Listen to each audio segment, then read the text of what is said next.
On the subject of risk assessment, we pulled U.S. foreign aid. We paused U.S. foreign aid with humanitarian exceptions.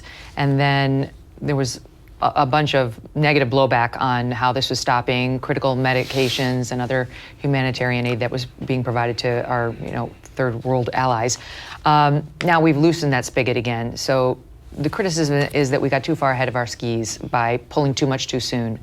In which response to which you say what? I mean, we didn't issue a pullback. We issued a clarification. We always said from the very beginning, with the exception of Israel and Egypt, because that security assistance is a cornerstone of that Camp David Accord and the deals that were made there and are critical to that region. With the exception of that, we said all foreign aid is paused for 90 days, except for things that save lives. And what was mentioned in the executive order were things like food and the like.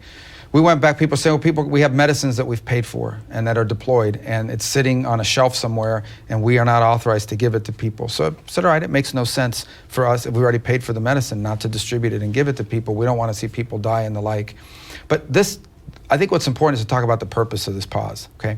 If I went to these foreign entities, $60 billion a year, if I went to these and said, okay, show me your foreign aid programs and what they do, historically we've gotten very little cooperation. But if you go to them and say, okay, your money is stopped until you tell us what you do, now you get a lot more cooperation. So now a process exists, and that process is you apply for a waiver. And everybody knows how to apply for a waiver. They know how to come forward and say, this is what our program does. This is why it's important. This is why it makes America safer, stronger, or more prosperous. This is why it's in our national interest.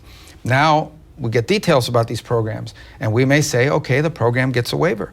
Or we may say, well, the program gets a partial waiver. You do 5 things, 3 of them are critical, 2 of them remain under pause.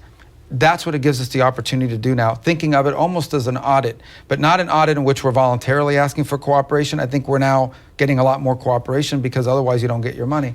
And so I think as the weeks go on, you will see more and more programs come back online because we've had a chance to review what they actually are. Some will be partial, some will be full.